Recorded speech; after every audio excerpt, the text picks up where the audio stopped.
নন্দীগ্রাম, সিঙ্গুর, লালগড়। এর পাল্টা যদি বলি সারদা, আরজি কর, চাকরি দুর্নীতি। কেমন লাগবে? শুরুটা করছি আজকের ভিডিও 2008-09 সাল দিয়ে। আমার তখন ক্লাস 9। সেই সময় প্রথম জানতে পারি ব্রেকিং নিউজ কাকে বলে। এবিপি আনন্দ তো ছিলই, 24 ঘন্টা আস্তে আস্তে এলো, তারপর কলকাতা টিভি, চ্যানেল 10, বেশ ছোট বড় চ্যানেল তৈরি হলো, যাদের মাধ্যমে আমরা সারা দিন ভোর খবর দেখতে শুরু করলাম। কারণ নিজের বাড়িতে টিভি ছিল, কেউ পাশের বাড়ির জানলা দিয়ে উকি ঝুঁকি, কেউ ক্লাবে গিয়ে দেখছে। ব্রেকিং নিউজ চলছে এমন কিছু ঘটনা যা বাঙালি তার ঐতিহাসিকভাবে কোনোদিন দেখেনি আগে। আমরা দেখলাম সেই সময়, আমি তখন অনেক ছোট, রাজনীতি সবে বুঝতে শুরু করছি, 2008-09 সাল, স্কুলে পড়ি। দেখছি প্রচুর কৃষককে, সাধারণ মানুষকে পুলিশ ফেলে পেটাচ্ছে। কি হয়েছে না, সিঙ্গুরে একটা জমি আছে, তার কারখানা হবে, কারখানার জন্য জমি দিতে চাইছে না কৃষক বা সেখানকার মানুষ, তাই পুলিশ পেটাচ্ছে। এরকম মানে ভাষা খবরটা পেতাম সেই সময়। আমার এখনো মনে আছে, আনন্দবাজার পত্রিকার একদম ফ্রন্ট পেজের বড় ছবিতে একটা ছবি বেরিয়েছিল, পুলিশ এভাবে পালাচ্ছে, একজন মহিলা কৃষক রমণী, তিনি একটা কাস্তে হাতে পুলিশের দিকে তেড়ে যাচ্ছে। সে বিখ্যাত ছবি, এখনো গুগলে পাওয়া যায়। তো সেই সময়টা, এই যে নন্দীগ্রাম, সিঙ্গুর, নেতাই, লালগড়ে আমরা দেখেছিলাম পুলিশ প্রায় রাজ্য সরকারের কন্ট্রোলের বাইরে বেরিয়ে গেছিল। সেই সময় রাজনীতি কম বুঝি, কিন্তু তারপর পশ্চিমবঙ্গের রাজনীতি নিয়ে যতবার নাড়াঘাটা করেছি, আমি দেখেছি যে বুদ্ধদেব ভট্টাচার্য সহ সেই তৎকালীন সিপিআইএম এর একটা বিরাট অংশ, যারা রাজ্যের ভালোটা চাইতো, বুদ্ধদেব ভট্টাচার্য স্বয়ং এ রাজ্য নিয়ে স্বপ্ন দেখেছিলেন, স্বপ্ন সন্ধানী মুখ্যমন্ত্রী পশ্চিমবঙ্গে বলা যায়। সেই মানুষটার হাত থেকে প্রায় কন্ট্রোল চলে গিয়েছিল জেলা মফস্বলে। পুলিশ ঠিক কি করছে না করছে তার উপর কোনো রকম নিয়ন্ত্রণ ছিল না রাইটার্স বিল্ডিং এর। আমার এখনো মনে আছে, বুদ্ধদেব ভট্টাচার্যর এবং রামবিলাস পাসওয়ান যেদিনকে ঝাড়গ্রামের পাশ থেকে যাওয়ার সময় শালবনীতে ইস্পাত কারখানার জন্য জমি দেখতে গেছিলেন, উদ্বোধন করতে গিয়েছিলেন, ফেরার সময় যখন তার গাড়িতে ল্যান্ডমাইন বিস্ফোরণ হয়, তার গাড়ির সামনে, গাড়িতে অবশ্যই নয়, এবং পুলিশের গাড়ি,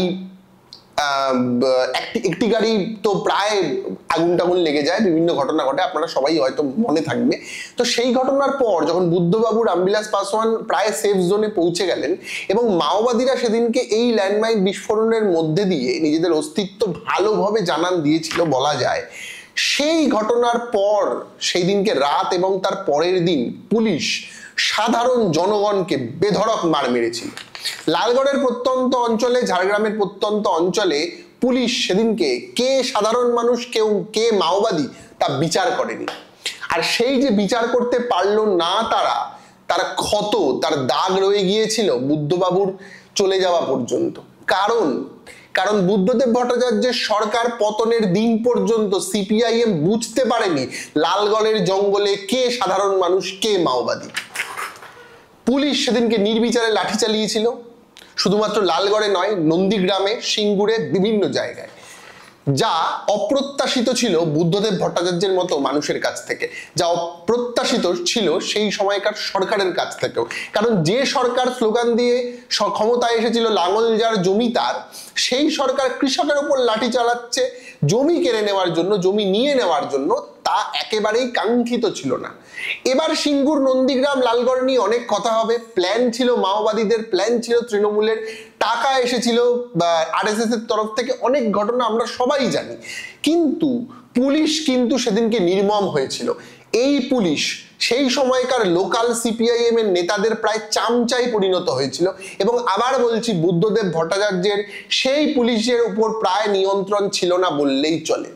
আমরা দেখেছিলাম নন্দীগ্রামের সরকার বলে দিয়েছে যে জমি নেওয়া হবে না, তারপরেও লক্ষণ শেঠ পঞ্চায়েত অফিসে নোটিশে টাঙিয়ে দিয়েছিল যে জমি নেওয়ার নোটিশ। বিশেষ করে পশ্চিমবঙ্গের যে পশ্চিমাঞ্চল, যার মন্ত্রী হয়েছিলেন পরবর্তীকালে সুশান্ত ঘোষ, এই অঞ্চলে সিপিআইএম এর তরফ থেকে প্রায় নিয়ন্ত্রণ চলে গিয়েছিল, অন্তত যারা সরকারের একেবারে ওপর মহলে থাকতেন। লোকাল সিপিআইএম নিজের মতো করে ডিল করছিল পুলিশকে সাথে নিয়ে। পুলিশ প্রশাসনের ওপর সাধারণ মানুষ ভীষণভাবে ক্ষিপ্ত ছিল, কারণ সেই সময় লোকাল তৃণমূল, আবার বলছি মাফ করবেন, সেই সময় লোকাল সিপিআইএম এবং লোকাল পুলিশ প্রায় এক হয়ে গিয়েছিল। এবার এই কথাগুলো কেন বললাম এই কারণে, সেই দিনকে বহু মানুষ বলেছিল যে বিরাট প্রতিপত্তি, ভোট, ক্ষমতা নিয়ে ফিরে এসেছিলেন বুদ্ধদেব ভট্টাচার্য 2006 সালে, যাকে নিয়ে বাঙালি প্রায় নতুন করে স্বপ্ন দেখেছিল, যিনি প্রায় ম্যাজিক ঘটিয়ে ফেলেছিলেন, এত এত কর্মসংস্থান তৈরি করে কলকাতার শহরে, পশ্চিমবঙ্গের বিভিন্ন জায়গায় একটার পর একটা কলকারখানা তৈরি করতে চাইছিলেন। সেই মানুষটাকেও কিন্তু পশ্চিমবঙ্গের একটা বিরাট অংশের জনগণ ভাবতে শুরু করে দিয়েছিল যে তার বোধহয় এটা শেষের শুরু। যখন সিঙ্গুরে পুলিশ কৃষকদের উপর লাঠিচার্জ করছে, তখন কিন্তু বহু মানুষ বুঝতে পেরেছিল, যারা মোটামুটি রাজনীতি নিয়ে একটু কাটাছেড়া করেন, যে এই যে বিরাট সিপিআইএম এর আধিপত্য, 34 বছরের শাসন, একটা কলা গাছ দাঁড় করিয়ে দিলে যেখানে সিপিআইএম জিতে যায়, সেই শাসনের হয়তো এবার অবসান হতে চলেছে। সিঙ্গুর মোটামুটি তা একটা দিশা দেখিয়েছিল বিরোধীদেরকে।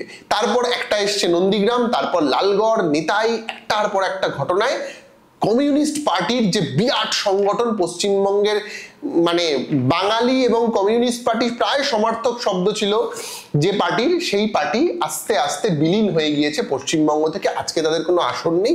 2011 সালে সিপিআইএম যে ওই অত কম সংখ্যক সিট পাবে, সেটা বহু বড় বড় রাজনীতিবিদও প্রায় ভাবতে পারেননি। কিন্তু এই কথাগুলো কেন বলছি তার কারণ, মুখ্যমন্ত্রী মমতা বন্দ্যোপাধ্যায়ের বোধহয় এটা শেষের শুরু।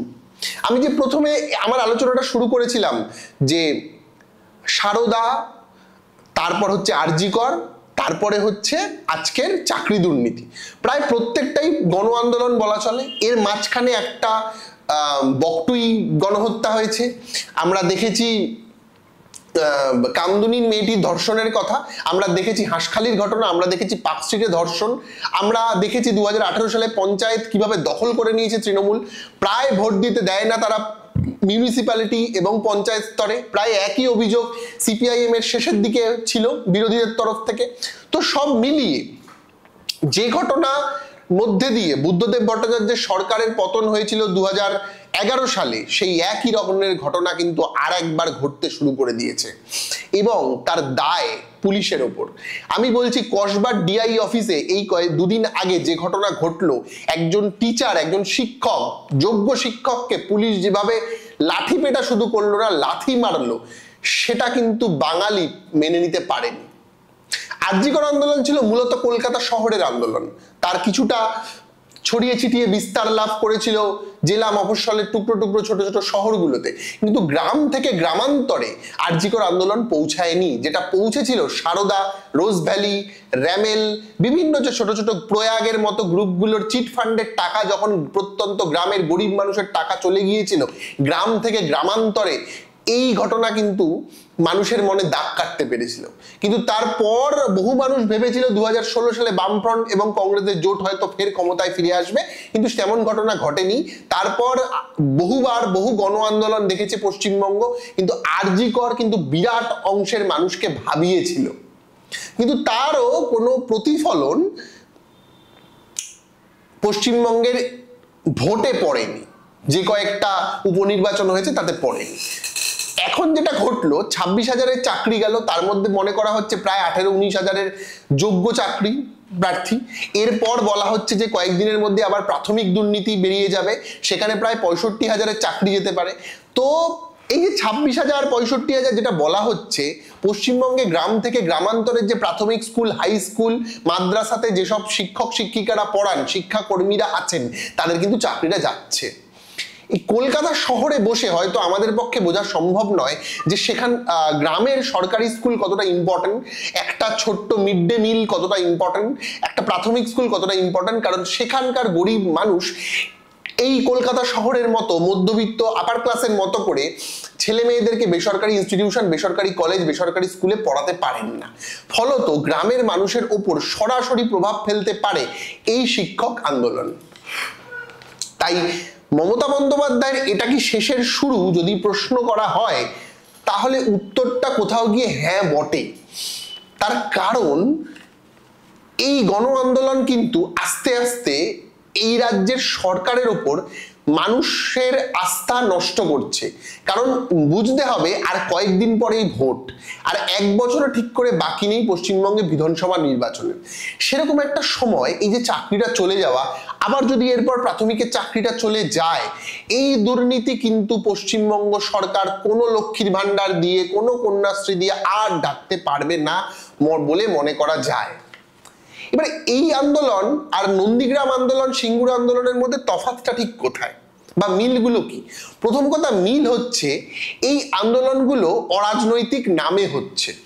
যে সকল শিক্ষকরা আন্দোলনে থাকছেন কিংবা যে সকল ডাক্তারবাবুরা আরজি করের জন্য পথে নেমেছিলেন, যে সকল ছাত্ররা নেমেছিলেন, তাদের প্রত্যেকের একটা রাজনৈতিক পরিচয় থাকলেও তারা কোনো পতাকার তলায় আসেননি। যেরকম ভাবে সিঙ্গুরে কৃষি জমি রক্ষা কমিটি গড়ে উঠেছিল মূলত সিপিআইএম এর বিরোধিতা থেকে, সেই জমি রক্ষা কমিটিতে এসইউসিআই ছিল, তৃণমূল ছিল, কংগ্রেস ছিল, হয়তো বিজেপিও ছিল, আমি ডিটেলে জানি না। আবার ধরুন লালগড় নন্দীগ্রামের ক্ষেত্রে একদিকে নকশালরা তো ছিলই, তার সাথে সাথে তৃণমূল ছিল, তারপর সাধারণ মানুষ ছিল, মানে মোটামুটি সিপিআইএম বিরোধী প্রায় পুরো অংশটাই সেখানে ছিল। তো আপনি যদি আজকের দিনে এই গণ আন্দোলনগুলোকে বিচার করেন, তা আপনারা দেখবেন যে এই যে চাকরিহারা শিক্ষক, তাদের মধ্যে অনেক বিজেপি, অনেক সিপিএম, অনেক কংগ্রেস আছে, কিন্তু হয়তো তৃণমূলও আছে। চাকরিটা হারিয়ে তিনি আজকে তৃণমূলের বিরোধী হয়ে উঠেছেন। তো এইটা একটা প্লাস পয়েন্ট যে কোনো গণ আন্দোলনের, যে কোনো পতাকার তলায় নয়। কিন্তু মাইনাস পয়েন্ট হচ্ছে এই আন্দোলনে কোনো মুখ নেই, যেটা সিঙ্গুরে ছিলেন মুখ্যমন্ত্রী মমতা বন্দ্যোপাধ্যায়, তৎকালীন বিরোধী নেত্রী মমতা বন্দ্যোপাধ্যায়। লালগড়ে তিনি ছিলেন, তিনি নন্দীগ্রামে ছিলেন। যতই একটা শুভেন্দু অধিকারী, যতই একটা ছত্রধর মাহাতো থাকুক না কেন, কিংবা কিষেনজি থাকুক না কেন মাওবাদী নেতা হিসাবে, মমতার বন্দ্যোপাধ্যায় যে সিপিআইএম এর বিরোধিতার ক্ষেত্রে একেবারে অল আউট আক্রমণ করতে পারেন, মমতাকে যে একেবারে সিপিআইএম এর বিরোধী আসনে স্ট্রেট কাট দাঁড় করানো যায়, এই নিয়ে কোনো রকম সংশয় ছিল না মানুষের মধ্যে, যেটা আজকের দিনে শুভেন্দু অধিকারীকে নিয়ে আছে, কিংবা সিপিআইএম এর নেতৃত্ব নিয়েও খানিকটা হলেও আছে। এবার হয়তো এই আন্দোলনগুলোকে অরাজনৈতিক প্রমাণ করার জন্য সিপিআইএম এর নেতৃত্ব কিংবা বিজেপি নেতৃত্ব তাদের আন্দোলনে মিশছেন না, কিন্তু মুখ্যমন্ত্রী হিসাবে, তৎকালীন বিরোধী নেত্রী হিসেবে মমতা বন্দ্যোপাধ্যায় সেই সময় এই আন্দোলনে মিশে যেতে পারতেন। এই আন্দোলনের একটা চোরা স্রোত তৈরি করে তাদের মধ্যে থেকে একটা অংশের মানুষকে তৃণমূলের দিকে নিয়ে এসে তিনি অগোচরে এই আন্দোলনের একটা পার্ট হতে পারতেন। আমাদের এখনো হয়তো মনে থাকবে আপনাদের কারোর, আমার যেটুকু রাজনীতি নিয়ে পড়াশোনা সেই সময় আমি দেখেছি যে সিঙ্গুরে জমি রক্ষা কমিটি তৈরি হলো, সেখানে নকশালরা থাকলো, তৃণমূল থাকলো, বেচারাম মান্না টান্না সবাই থাকলো, পুরোটা অরাজনৈতিক, কিন্তু বড় কোনো মিটিং হলে সেই প্রধান বক্তা হলেন মমতা বন্দ্যোপাধ্যায়। সিঙ্গুরের যখন মেধা পাটেকারদেরকে আটকে দেওয়া হলো, এখান থেকে কলকাতা থেকে যাওয়া বহু মানুষকে আটকানো হলো, মমতা বন্দ্যোপাধ্যায় সেখানে মঞ্চ বেঁধে বসে পড়লেন, এবার একটা আন্দোলন সংগঠিত করলেন। আজকের দিনে একটা শুভেন্দু অধিকারী, একটা মীনাক্ষী মুখোপাধ্যায় আছেন, কিন্তু এই যে টিচারদের যে আন্দোলন, গণ আন্দোলনে আজকের দিনে পরিণত হয়েছে, প্রায় সমস্ত সংবাদ মাধ্যম ঘুরে গিয়েছে তৃণমূলের বিরুদ্ধে, এইটাকে কিন্তু কাজে লাগাতে পারছে না এখনো বিরোধী কোনো মুখ। ফলত কোনো আন্দোলনকে রাজনীতির রূপ দিতে গেলে যেগুলো দরকার হয়, তার একটা জিনিস হচ্ছে মুখ। এই মুখটাকে কিন্তু এখনো পর্যন্ত কোনো রাজনৈতিক দল, বিরোধীরা এস্টাবলিশ করতে পারেনি। এটা কিন্তু ট্র্যাজেডি। কিন্তু এটাও ঠিক, গোটা পৃথিবীতে বহু আন্দোলন, বহু গণ আন্দোলন এমন হয়েছে যাতে কোনো মুখ ছিল না। তার বড় উদাহরণ হচ্ছে 1977 সালে বামফ্রন্ট সরকার পশ্চিমবঙ্গে যে এসেছিল, তাদের কিন্তু মুখ জ্যোতি বসু থাকলেও কিন্তু সিপিআইএম যে ক্ষমতায় আসবে, সিপিআইএম যে বিরাট কিছু উল্টে পাল্টে দিয়েছে বলে তারা ক্ষমতায় এসেছিল এরকম নয়। মূলত তারা সিদ্ধার্থ শঙ্কর রায়ের যে কংগ্রেসি সরকার, সেই সরকারের বিরোধিতা করতেই মানুষ সিপিআইএম কে ভোটটা দিয়েছিল। সিপিআইএম এর পক্ষে মানুষ কম ভোট দিয়েছিল, বরং ভোট দিয়েছিল তৎকালীন কংগ্রেসের বিরুদ্ধে। আজকে যদি পশ্চিমবঙ্গের জনগণ কোনো কিছু না দেখে পুরোপুরি তৃণমূলের বিরুদ্ধে ভোটটা দিয়ে দেয়, তাহলে কিন্তু অনেক হিসেব উল্টে যেতে পারে। এবার বিরোধী ভোট যদি ভাগ হয় সেটা অন্য ব্যাপার, কিন্তু হিসেব বা খেলা ঘুরতে পারে।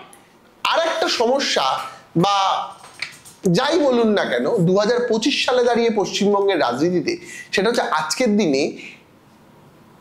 দিনে রাজ্যের রাজনীতিতে আমদানি হয়েছে সাম্প্রদায়িকতা, যেটা 2011 সালে ছিল না। আজকের দিনে মানুষকে হিন্দু সে মুসলমান নাকি সেটা দিয়ে কাউন্ট করা হয়, কত পার্সেন্ট মুসলিম ভোট, কত percent SC vote, ST vote, এইটা না পশ্চিমবঙ্গের রাজনীতিতে কোনোদিন কাউন্টিং হতো না। কে সিপিএম এর ভোটার, কে তৃণমূলের ভোটার, কে কংগ্রেসের ভোটার, কে হার্ডকোর বিজেপির ভোটার, এভাবে কাউন্টিং হতো। কিন্তু 2016, 17, 18 থেকে আস্তে আস্তে পশ্চিমবঙ্গটা উত্তরপ্রদেশ, বিহারের মডেল নিতে শুরু হওয়ার ফলে আজকের রাজনীতিটা অনেক বেশি সাম্প্রদায়িকতা মিশে গেছে। আমি যখন এই ভিডিওটা শুট করছি তখন আমি জানতে পারছি যে মুর্শিদাবাদের একটা বিরাট অংশে ইন্টারনেট অফ করে দেওয়া হয়েছে। এই যে কৃষক আন্দোলন, মাফ করবেন, এই যে শিক্ষক আন্দোলনের যে যা হচ্ছে, এই পুরো খেলাটাকে ঘোরানোর জন্য উল্টো দিকে কোথাও দাঙ্গাটা লাগিয়ে দেওয়া হচ্ছে। তার সুবিধা হয়তো বিজেপি পেতে পারে, তার সুবিধা হয়তো তৃণমূল পেতে পারে। দাঙ্গাটা কিন্তু বিভিন্ন জায়গায় হচ্ছে বলে খবর পাওয়া যাচ্ছে, কিন্তু তার কতটা সত্যি কতটা মিথ্যে সেটা জানার জন্য একটু সময় লাগবে। তো এই হচ্ছে মোটামুটি ব্যাপার স্যাপার। কিন্তু আজকের দিনে পুলিশের ওভারঅল যা বিহেভিয়ার, পুলিশ যেভাবে প্রায় তৃণমূলের সাথে সম্পৃক্ত হয়ে উঠেছে, যেভাবে তৃণমূলের লোকাল গুন্ডারা সিভিক পুলিশের চাকরি পেয়ে মানুষকে প্রায় মানুষ মনে করছে না, যেভাবে পুলিশ পশ্চিমবঙ্গের গরিব মানুষের সাথে ব্যবহার করে, রাস্তাঘাটে বাইকওয়ালাকে তুই তুকারি করে, রিক্সাওয়ালাকে তুই তুকারি করে কথা বলে, মানুষকে বেসিক সম্মানটুকু করে না। পুলিশকে যদি আপনি অভিযোগ জানাতে যান তাহলে আপনাকে উল্টোপাল্টা কথা শুনতে হয়। মোটামুটি পুলিশের সিস্টেমটা এমন একটা জায়গায় চলে গিয়েছে, সাধারণ মানুষ কিন্তু পুলিশের বিরুদ্ধে ভীষণভাবে বিরক্ত, এবং তারা বুঝে গেছে যে তৃণমূল এবং পুলিশ প্রায় এক। লোকাল লেভেলে তৃণমূল আর পুলিশের মধ্যে কোনো তফাৎ নেই।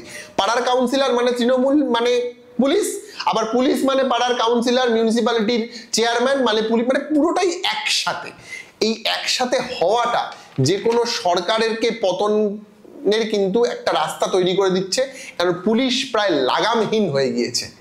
পুলিশ যেভাবে লাঠি চালাচ্ছে, যেভাবে শিক্ষকদেরকে লাথি মারলো সেদিনকে নিরস্ত্র মানুষ, আমরা ভিডিওতে বারবার করে দেখছিলাম। যে কথাটা আমরা প্রথমে শুরু করেছিলাম, যে একটা ব্রেকিং নিউজ দেখছি আমি, 48 ঘন্টা 72 ঘন্টা ধরে আমরা 2007-08 সালে যেভাবে দেখেছিলাম যে সিপিএম নেতার বাড়ি পোড়ানো হচ্ছে, এই সিপিএম এর নেতা তৃণমূলকে মেরেছে, সাধারণ মানুষকে পুলিশ লাঠিচার্জ করছে, একটার পর একটা যে ঘটনা আমরা দেখছিলাম, সেই ঘটনা কিন্তু রিপিট টেলিকাস্ট হচ্ছে। সেই ঘটনা আরেকবার আমরা দেখছি যে কৃষকদেরকে, মাফ করবেন, শিক্ষকদেরকে পুলিশ বেধড়ক লাঠিচার্জ করছে। এবিপি আনন্দ থেকে শুরু করে প্রতিটা চ্যানেল লাল করে মার্ক করে সেই ঘটনা দেখিয়ে দিচ্ছে। মানুষের মগজে কিন্তু এটা হিট করছে। কৃষককে মারা কিন্তু পুলিশের সাজে না, আর যেহেতু সাজে না, এই ঘটনা কিন্তু সাধারণ মানুষের উপর বিরাট অংশের প্রভাব ফেলতে পারে বলে মনে হয়, এবং সেই প্রভাবে মমতা বন্দ্যোপাধ্যায়ের কিন্তু এটা শেষের শুরু হতে পারে। আপনারা আপনাদের মতামত জানাবেন। আমি আমার খুব ছোট্ট জ্ঞান থেকে কথাগুলো বললাম, ভুল বলে থাকতে পারি, আপনারা আপনাদের মতো করে জানান।